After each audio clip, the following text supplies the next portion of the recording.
Cable cars are meant to carry people safely across mountains and rivers, but when the cables snap or machines fail, these rides turn into the deadliest drops of all. Today, we explain the worst cable car fall disasters in history, and number one is so shocking it changed safety worldwide. On March 9, 1976, in the alpine town of Cavalese, Italy, a cable car filled with tourists and students climbed toward the ski slopes. It was a clear winter day, the kind that promised nothing but beauty. But within minutes, it became one of the worst cable car fall deaths in history.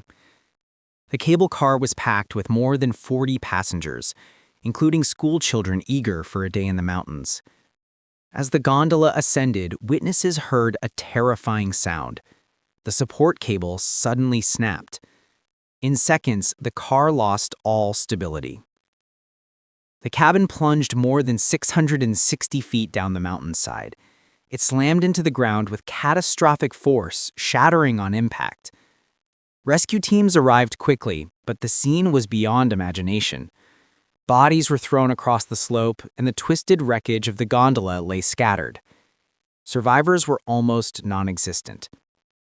In total, 43 people were killed instantly, including entire families and groups of children.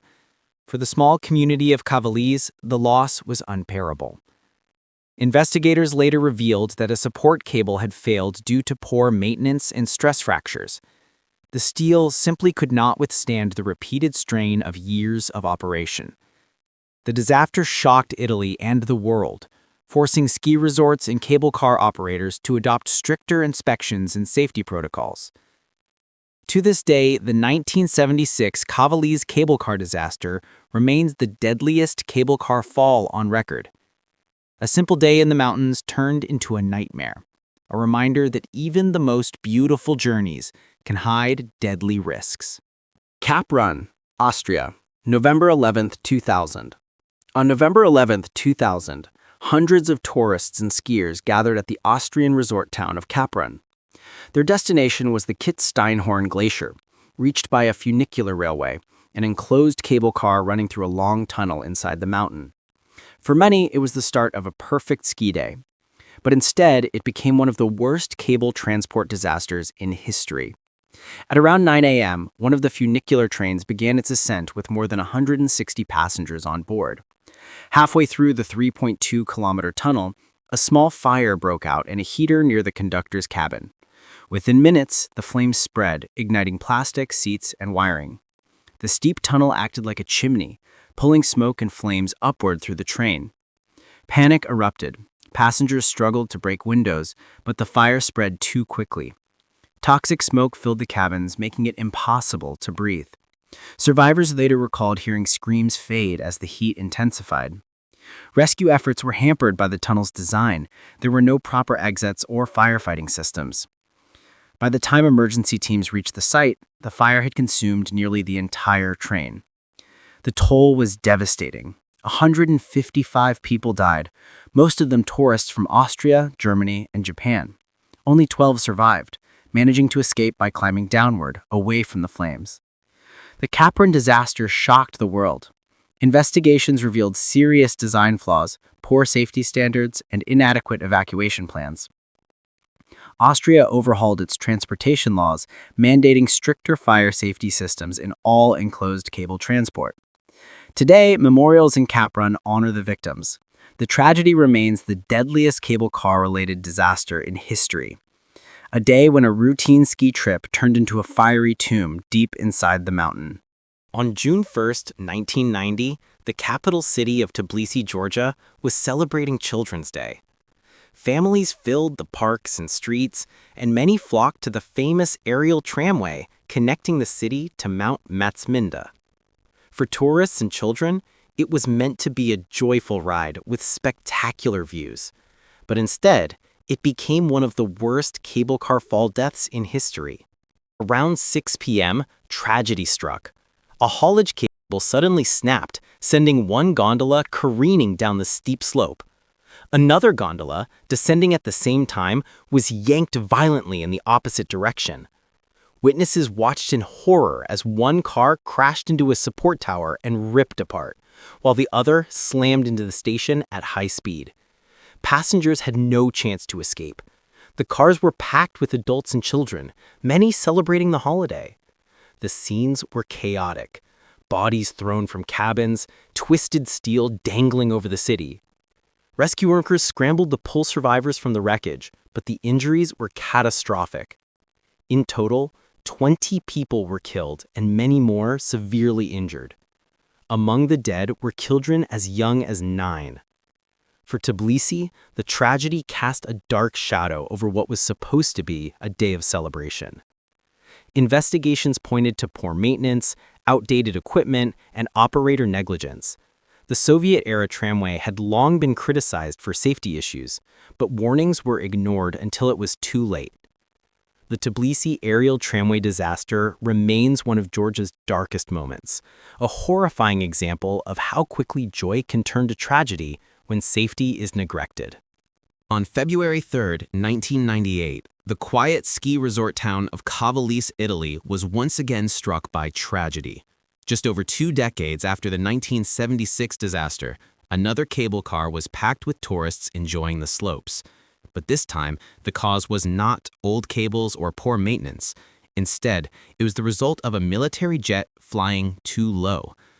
That afternoon, a U.S. Marine Corps EA-6B Prowler aircraft was conducting a low-altitude training exercise over the Italian Alps.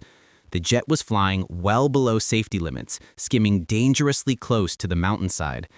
In its path, the cable supporting Cavalese gondola system. At 3:13 p.m., the unimaginable happened. The plane sliced clean through the support cable, severing it instantly. The gondola, carrying 20 passengers, plummeted 260 feet down into the snowy valley below. The crash killed everyone on board. Locals and tourists who witnessed the fall were horrified. Rescue teams rushed to the site, but there were no survivors, only wreckage scattered across the slope.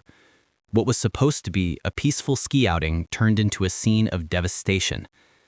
Outrage erupted across Italy.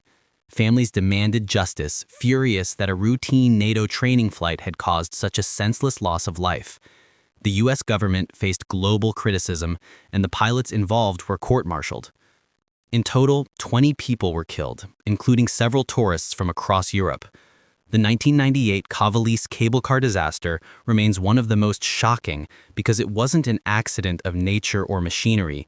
It was a tragedy caused by human recklessness.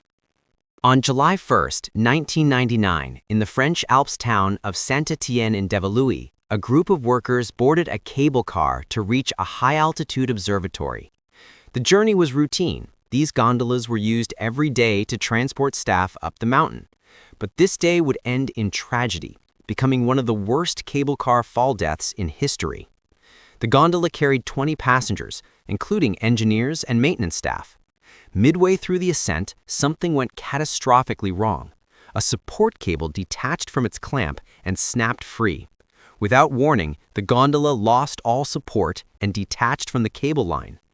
Witnesses on the mountainside saw the cabin swing violently before plummeting nearly 80 meters, 260 feet, onto rocky ground below. The impact destroyed the car instantly, leaving no chance for survival. Emergency teams rushed to the scene, but the devastation was total. All 20 passengers were killed, their bodies scattered among twisted steel and shattered glass. For the families of the workers, it was a crushing blow. What should have been a simple workday ended in sudden, horrifying death. Investigators discovered that a metal clamp had been poorly welded and maintained. Over time, the stress caused it to break. The French government ordered sweeping safety reforms for cable car systems, forcing operators to replace faulty parts and improve inspection standards. The 1999 Saint-Étienne-en-Devalouis disaster shocked France and the wider world. A reminder that even in one of Europe's most beautiful mountain ranges, one tiny piece of metal can mean the difference between safety and catastrophe.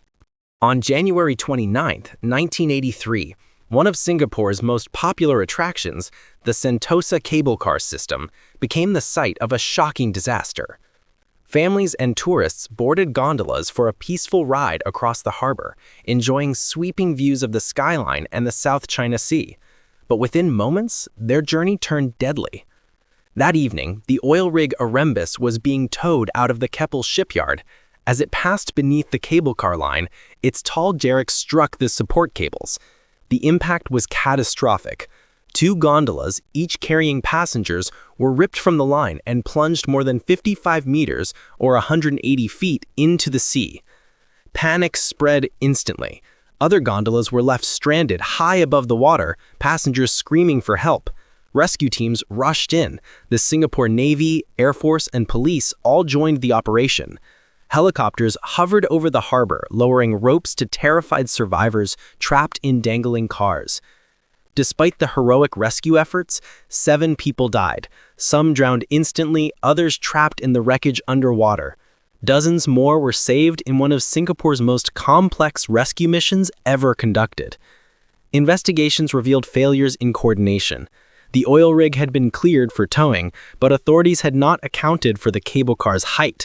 After the tragedy, Singapore tightened its maritime safety rules and upgraded the cable car system with stronger supports and better emergency plans.